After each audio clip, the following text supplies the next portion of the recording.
BA द्वितीय वर्ष में आज हम पढ़ रहे हैं। हमने पढ़ा था मोहम्मद बिन तुगलक। मोहम्मद बिन तुगलक के बाद शासक बना फिरोज शाह तुगलक।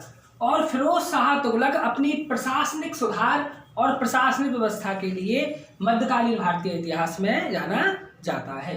फिरोज शाह तुगलक ने 1351 ईस्वी से लेकर के 1388 ईस्वी तक शासन किया। क्वेश्चन हमारा बनता है, फिरोज शाह तुगलक के प्रशासनिक सुधारों का मूल्यांकन कीजिए। तो अब सबसे पहले हम पढ़ेंगे प्रारंभिक जीवन एवं सिंहासनारोहण। फिरोज शाह तुगलक का जन्म 1309 ईस्वी में हुआ। वह मोहम्मद बिन तुगलक के चाचा रज्जब का पुत्र था। फिरोज शाह की माँ, जिसका नाम था नैला बीबी, एक राजपूत सरदार रनमल की पुत्री थी। इस प्रकार उसकी नसों में हिंदू मुस्लिम रक्त का सम्मिश्रण था। फिरोज उच्च शिक्षित नहीं था।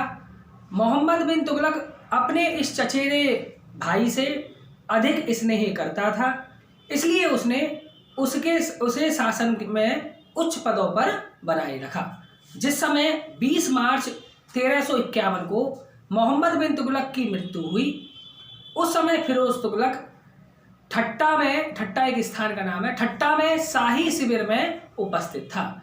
तुगलक की अचानक मृत्यु से शाही शिविर में अव्यवस्था फैल गई और ऐसी स्थिति में अमीरों और उलेमाओं ने मिलकर सर्वसम्मति से फिरोज तुगलक को सुल्तान बना दिया। उसका राज्याभिषेक 23 मार्च 1351 के दिन ठट्टा में ही किया गया। तो ये था उसका प्रारंभिक जीवन एवं सिंहासनारोहण। अब आता है उत्तराधिकार को चुनौतियां। फिरोज शाह के सुल्तान बनते ही सबसे पहले विरोध जो किया था वो किया था मृत सुल्तान की बहन खुदा बंदा जादा ने। वह अपने पुत्र दावर मलिक को सुल्तान बनाना चाहती थी। अमीरों ने उसे समझाया, इस समय हम चारों तरफ से विद्रोहियों से घिरे पड़े हैं तथा मंगोल जो सेना है वह हमारे पीछे पड़ी हुई है।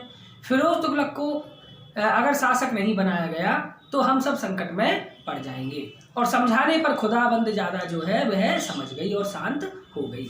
दिल्ली में मृत सुल्तान के वजीर ख्वाजा ए जहां ने एक लड़के को मोहम्मद तुगलक का पुत्र घोषित करके उसे गद्दी पर बैठा दिया, किंतु बाद में उसे हटा करके फिरोज तुगलक को सुल्तान बना दिया गया। तो ये था उत्तराधिकार को उसकी चुनौतियां। इसके बाद आता है फिरोज तुगलक की गृह नीति, जिसमें सबसे पहले राजस्व सुधार।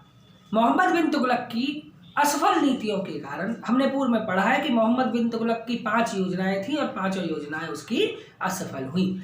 मोहम्मद बिन तुगलक की असफल नीतियों के कारण राजकोष जो था उसका वह रिक्त हो चुका था। किसानों की स्थिति खराब हो गई थी। इसलिए फिरोज शाह ने राजस्व व्यवस्था में परिवर्तन करते हुए उन सभी ऋणों को माफ कर दिया जो जनता ने मृत सुल्तान से लिए थे, मतलब जो जनता से मृत सुल्तान ने लिए थे। फिरोज शाह ने भूमि का लेखा जोखा तैयार कर भू राजस्व निर्धारित किया। वह दिल्ली सल्तनत का प्रथम सुल्तान था जिसने 24 प्रकार के करों को माफ किया, जिनमें चारागाह कर था, मकान कर था, ये भी सम्मिलित थे। कुरान के अनुसार उसने जजिया, जकात, खम्स और खिराज ये 4 कर ही लगाए। वह पहला सुल्तान था जिसने ब्राह्मण, स्त्री, अपाहिज और बूढ़े व्यक्तियों पर जजिया कर लगाया। खम्स कर में भी बदलाव करते हुए उसने 1/5 हिस्सा राजकोष में और 4/5 हिस्सा सैनिकों को प्रदान करने की घोषणा की। उसने सिंचाई पर भी कर लगाए। मोहम्मद बिन तुगलक ऐसा बादशाह था जिसको नहरों का निर्माता शासक भी कहा जाता है। ब्राह्मणों पर जजिया कर लगाने वाला वह पहला शासक था। इसके बाद आता है सिंचाई को प्रोत्साहन। फिरोज शाह का एक महत्वपूर्ण कार्य कृषि के क्षेत्र में एक तरीके से नहरों का निर्माण था। तो अतः उसने 5 बड़ी नहरों का निर्माण करवाया।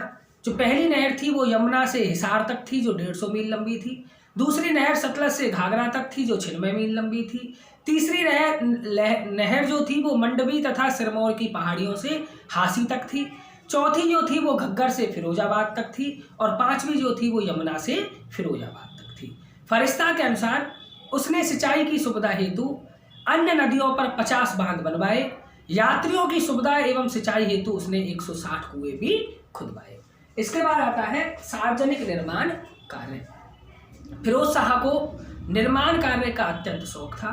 कहा जाता है कि उसने 300 नगरों की स्थापना की, जिनमें फिरोजपुर, फिरोजाबाद, फतेहाबाद, हिसार तथा जौनपुर प्रमुख है। इसके अतिरिक्त उसने 40 मस्जिद, 20 महल, 9 सराय, 5 जलाशय, 100 चिकित्सालय, 100 कब्र, 100 सार्वजनिक स्नानागार, 10 समाधि तथा 100 पुलों का भी निर्माण करवाया। वह सम्राट अशोक के 2 स्तंभ, एक खिजराबाद गांव से तथा दूसरा मेरठ के निकट से उठा करके दिल्ली लेकर आया। फिरोज को बागों का बहुत शौक था। उसने दिल्ली के आसपास फलों के 1200 बाग लगाए, जिनसे 1,80,000 टन का वार्षिक आय भी होती थी। इसके बाद आता है न्याय एवं परोपकार के कार्य। फिरोज से पूर्व सुल्तानों का जो दंड विधान था वह बहुत कठोर था। फिरोज ने उसमें परिवर्तन करते हुए उदार दंड विधान का निर्माण किया, लेकिन हिंदुओं के लिए कठोर दंड का ही विधान था।